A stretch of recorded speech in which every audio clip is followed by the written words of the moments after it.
What's going on, Port fans? Welcome back to another video on the channel. Today we're going to be talking about the early predictions. My early predictions for Port Adelaide in 2025. It's obviously building up to be another big year for the club and a lot of expectation. A lot of changes have come through and a lot of things are looking on the horizon for things that may be quite concerning. Things that may be quite successful, and just everything in between that happens in a normal AFL season, which is always to the limit. So, without further ado, here are my 2025 early predictions for Port Adelaide.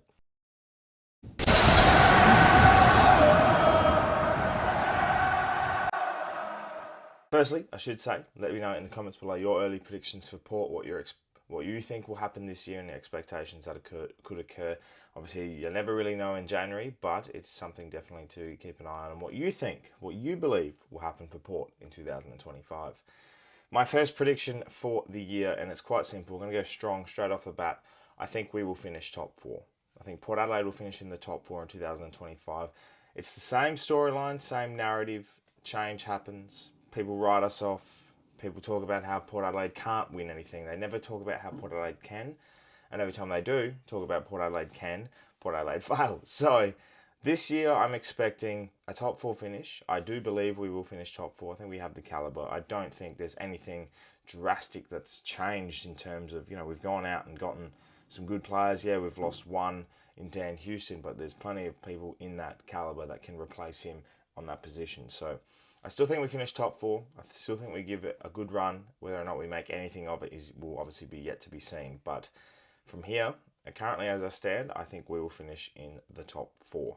We talk about signings. We talked about how big an opportunity it is to grab Port Adelaide players at the moment with a bit of uncertainty, and I'll get to the uncertainty later on in this video. But there is an uncertainty around Port Adelaide in terms of coaching and everything like that. But I think by August this year, Zack Butters would have signed a long-term deal to secure his position at Port Adelaide for the rest of his career. Similar to Connor Rozee did just a couple of years back with an 8-year deal and captaincy and everything that locked him in for the rest of his life. I think Zack Butters will do the same. He is connected with Connor on a at a deep level. They're basically brothers. They've been with it from the start, and I think they will go through with Port Adelaide from the start, and he'll finish his career at Port Adelaide, and therefore will be signing a long-term deal by the August period this year. I think with the future of the club, with how everything is, he's got a very good luxury of being able to.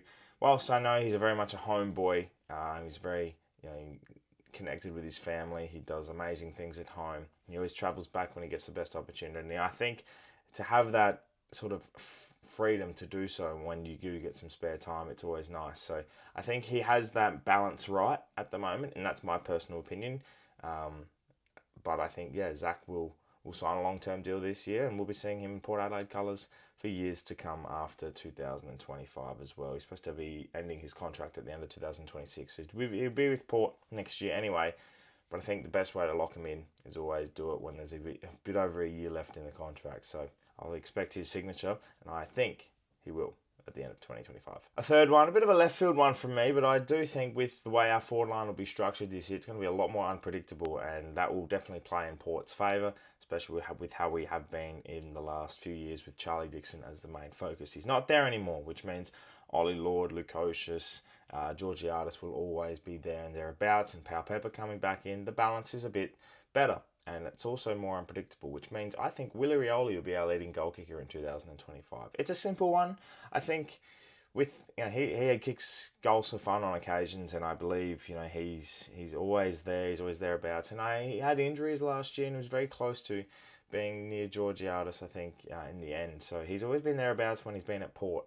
And despite a calf complaint and everything like that early on last year, I think if he's fit in 2025, Willie Rioli will be leading our goal kicking, and I don't think the only one to be opposed to that, because he's a match winner and he's someone that can definitely make a difference. My fourth early prediction for the year, and this is a feeling that I'm getting now, and I like the way we've strategized our drafting, our supplement picks, our preseason pickups, and the balance of youth, but also having a strong Sandful side. Now, I don't think it'll be a contender. I don't think it'll be something that will outshine the world and then go, wow, they've come from last to first. No, I think Port Adelaide will be back in the top 5 though. The Port Adelaide Magpies will have a successful 2025 period and come back from the bottom to be in the top 5 and play SANFL finals this year. Now, my theory on that is the fact the club, they won't admit it, and it does suck that it happened and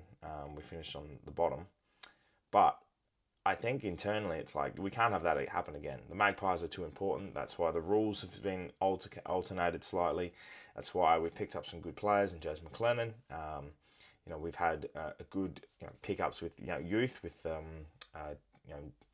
Rome Burgoyne and Franco as well. They've come into the side, and we've obviously got a good strong depth in the club. Rory Atkins will come in and play predominantly a SANFL role as well, and I think the way the mix will work will be a lot more easier to utilise, and I just think, just barring a heavily injured side, I think we have a good opportunity to rise back up. So I don't expect the club to go lightly on this. I think they will push heavily for the team to make finals and the Magpies to do a good job this year, because the successful SANFL side equals a successful AFL side. You can't have a successful AFL side and then have a poorly run Magpies outfit, and the 2 and 2 go together. So I'm expecting big things from the SANFL side this year, and Magpies should be back wearing those prison bars back in finals as well.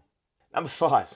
Right, so my 5th and the biggest early prediction I have for this year, despite the top 4 finish, despite a successful SANFL side, despite long-term contract signings and everything of the sort, Josh Carr will be the head of Port Adelaide. He will be the leading coach. He'll be announced as new head coach in 2025. I believe at the end of the year, after all said and done, and whilst I think, barring a premiership victory, I believe and I predict Josh Carr will win. He will be the head coach of Port Adelaide going into 2026. It'll be the end of a Ken Hinkley era.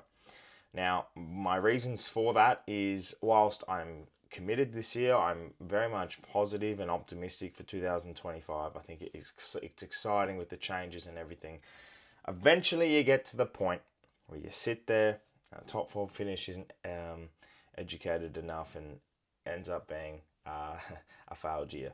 Whilst I would love to win the premiership this year, and even if Ken did win it, I still think part of me is like, well, he's done the job. He can now exit.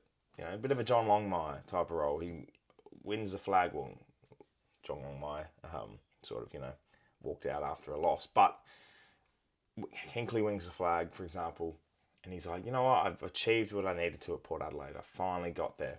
So I walk away and Josh Carr walks in. Something like that. And I think that'll be the big talking point. It's always been Ken and his men. That's always been the talking point with Port Adelaide. And I do believe that at the end of the year, regardless of whatever happens, Josh Carr will be the head coach going to 2026. So that's my prediction. Whether or not it happens and Ken gets another 2-year contract, well, we'll wait and see. But I believe Josh Carr will be the new head coach. And I think a big transitional year in the coaching department will occur. And it's it's exciting. I think change is always an exciting thing when it comes to football. So we'll wait and see how these all pan out, all these predictions. But I can't wait to get this year started. We've done with cricket, done with tennis, everything is finalised. We're getting straight into footy. We internal trials and pre-season games and everything coming up very, very soon. So I'm looking forward to it. And yeah, what a year, 2025, eh? Let me know in the comments below, Port fans, your predictions for 2025 for Port Adelaide. They're obviously going to be early, and it's at the end of January. We've still got just under 46 days to go, I think, 45 days. So not too long now. We're under the 50 way to go. So looking forward to that. But they are my early predictions for this year. Let me know in the comments below. Thank you so much for watching. Subscribe to the channel if you're new for plenty more Port Adelaide and AFL content to come your way across 2025. My name's Anthony, and as always, come the pair.